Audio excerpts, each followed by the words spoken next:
পুজো যখন হয় নিজের ছাদ বাগানের তোলা ফুল দিয়ে, তখন তার আনন্দই আলাদা। আজ মহাশিবরাত্রিতে আমার গাছে প্রচুর ফুল ফুটেছে।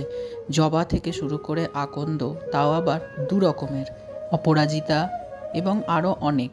সেই সমস্ত ফুল, বেল, কাঁটাফল, বেলপাতা সমস্ত কিছু দিয়ে আজ মহাশিবরাত্রির পুজো করলাম।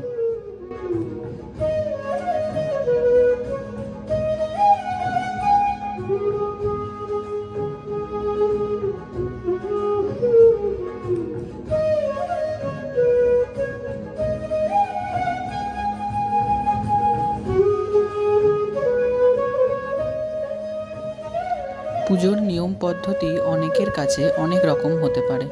আমি আমার মতো করে ছোট্ট করে শিব পুজো করলাম। তোমরা তোমাদের শিবরাত্রির পুজো কখন করছো তা কমেন্টে অবশ্যই জানিও।